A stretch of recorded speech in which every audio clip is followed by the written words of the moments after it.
some of these areas of the housing market that we thought were only possibilities that could really see a crash are now starting to look more concrete and more dangerous, to where we are very much facing a reality where it could be far worse than 2008 for many markets across the U.S. If you weren't paying attention, Jerome Powell's ominous warnings last week signaled that he is coming for a much higher rate of unemployment, and he is coming for the wages that have risen approximately 5% per year. He wants those back. And as a result, there is already starting to become a shift in many marketplaces that are going to crash prices. On this quick update, but real quick, smash the like button, please, please, please. It would mean a ton to me. Jerome Powell, in very clear terms, last week said, hey, it is premature for anyone to expect that I'm going to slow down on the austerity measures and cutting he's going to continue getting positive on interest rates. Particularly, multiple points that he made were that he feels that the marketplace in jobs and the employment sector is too strong. There's too much tension. It needs to be loosened up. And if you read through the lines, he's saying that the rate of unemployment is not high enough. And again, it's very hard in this particular situation for someone who's leading policy like Jerome Powell does to come out and say, hey, I want all these heads to roll. But the reality is, folks that work at fast food industries and all these situations that have tightened the marketplace for employment so much that regular wage earners have had their wages shooting straight up. Now, mind you, they're still being broken, because while they're only making 5% more than they did the prior year, that is record high, the rate of inflation is obviously breaking them worse than the 5% raise that they're earning. They're losing that by exchanging, a 10% inflation loss. And obviously, they're saying the inflation rate is 8%, but there's way too many factors that say, so much of the major things that we pay for are way more inflated than 8%. So, but the point is, people are going to lose their jobs. You roll into this week, and now all of a sudden you have a lot of companies moving thousands of people into unemployment line. Elon Musk led the way, and it was easy for him to take the hits because he's not popular. But now you have Facebook, who's going to end up impacting thousands of people and running them out of jobs. If we look back at October, by the way, you have all of this situation which is interesting, because this is an interesting sign of poor health, and not for the reasons that are obvious. The headlines for October, with Redfin and all these guys that were putting out the data and kind of surmising what happened last month, the headline was about the fact that the active, inventory of homes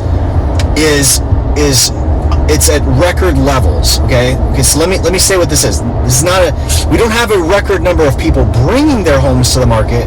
We have a record number of actively listed homes for sale.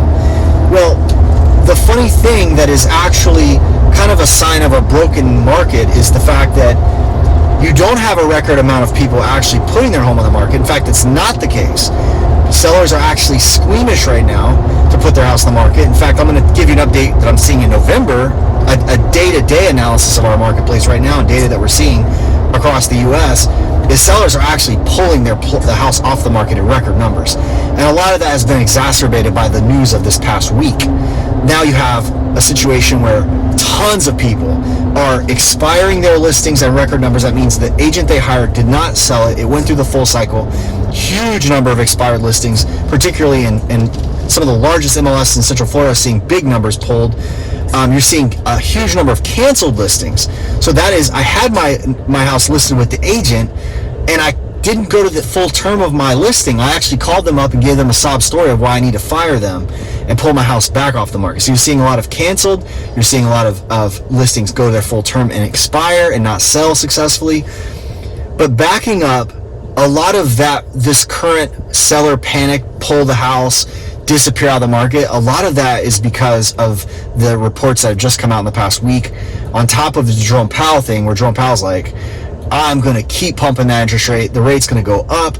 He wants to be rate positive. 4.75, 5.5.5%. We're going to keep seeing that rate go up. And Jerome Powell is only looking at the CPI. He is not looking at commodities pricings. He's not, so things are, we're seeing commodities drop, like lumber is coming down, certain commodities are coming down, but the only thing he's focused on is CPI, cost of living. So the only thing he's making decisions based on is an index that's going to take a very long time to catch up. Okay? The CPI, as we all can see, we've had historic rise in the rate of the Fed adjusting interest rates. The CPI is not changing overnight. That's not going to change ongoing. It's not just all of a sudden going to drop to 6% and Jerome Powell's going to take his foot off the gas. It's going to take a long time and a lot higher interest rates. So a little bit of weird health in the housing market is last month you had this news about the fact that you had active supply of homes piling up. Like, whoa, big percentage. Now remember, you're not dealing with a ton of homes over history.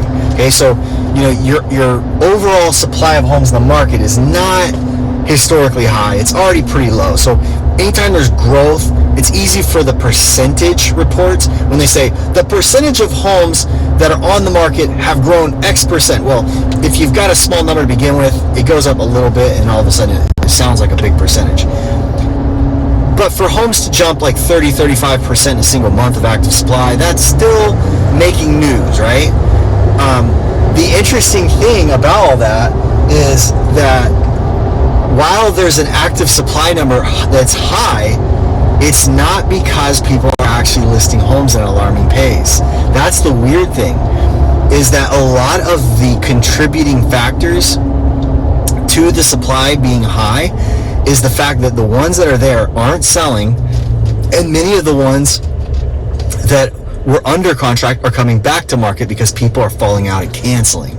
So you were under contract with a buyer, they do inspections, or they can't get their financing to qualify, or the rate they had went up overnight and now they're rate locking in a higher amount and they can't qualify for the house anymore. So right in October, you had this weird headline come out that all of a sudden the active supply is now higher, but it, again, wasn't due to the supply chain. It wasn't sellers, which is really, really strange. So keep that in mind. We're going to have to see how that goes. But I got to tell you this, folks, and I am blown away. Some of the updates I got coming for this week, some exciting stuff. Realtor.com just did a data dump where they dumped a bunch of active inventory information. So all the metro areas, like 100 metro areas across the country, they have like 5 years up to recent active inventory, and I was able to kind of put all of them and pull all the data, graph it out, and look at all those major markets. And I'm going to do about 2, maybe 3 video segments over this week where I'm going to break out and talk about where supply has absolutely punched out of control, because a lot of the market information you're seeing is junk headlines. Like you're seeing, and I need to tell you this, like you need to know how to measure a bad market. Like a lot of these people are doing headlines. Yahoo Finance is infamous for this right now. They'll say 15 markets that are about to crash, and all they'll do is have a big headline, inside the article, the 15 markets, and then the headline will say Jacksonville, Florida, and it'll say the reason it made the list, and it will link it to some other article. Now, Jacksonville, Florida might have made the list because the amount of homes that sold last month was down 20%.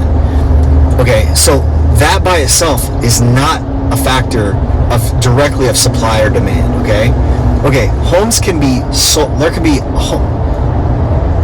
home sales can be down in a given market, but that doesn't mean it's crashing.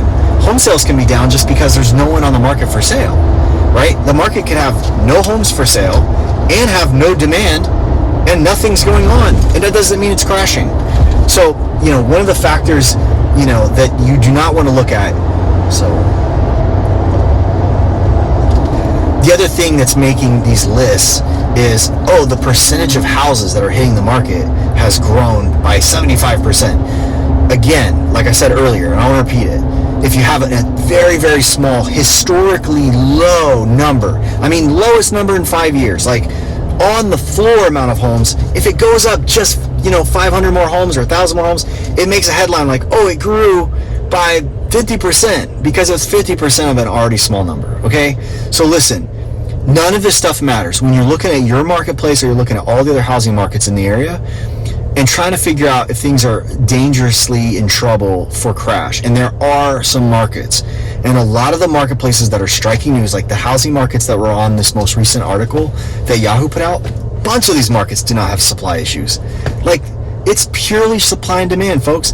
Like, if there's no supply in a particular city, they're not in danger. In fact, Jacksonville was on the list, and Jacksonville's got like crazy appreciation for the past 8 months or so because they're so cheap. They're one of the last growing marketplaces.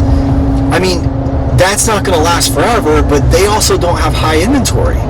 So when you have a marketplace that has low supply, all of the markets have low demand. We don't have to go in a long demand discussion. But if supply is going up, this is what can crash any marketplace, folks. When nobody's buying a home, all the buyers have left the building. Where these markets are going to be screwed on price is when there's an excess of supply for that given area against the backdrop of no buyers. And when those buyers in those markets aren't just greedy buyers, and when those sellers in those markets aren't just greedy sellers, then they got to sell, those prices are going to come down, and they're going to come down hard, and that market's going to get crushed. And there are going to be markets in the country that are getting crushed. One of the things I can't wait to unfold for you guys this week is the West Coast. When I pull the West Coast numbers from Realtor.com and look over all the markets that have a crisis of supply, because those markets, you're going to have deals to be had. If you're a buyer, you can get in those markets with cash and make some deals. If you're a seller, be careful, price your home well, and get the heck out of there. These are marketplaces you do not want to be hung up. The interesting thing that I'm seeing across these markets is that marketplaces that actually had a ton of the marketplaces that did have a lot of remote workers moving to those areas, or at least that's what was being reported about those certain markets, man, the supply is shooting up. And it's kind of something I was warning about in September. I was like, hey, there's a lot of remote workers that are being called back to duty. They're not allowed to stay where they're at. And guess what's happening even this week? Facebook, Twitter, all of them, they're laying these people off. If they don't come back to the office, Elon Musk says, you don't work here anymore. You have lost your job.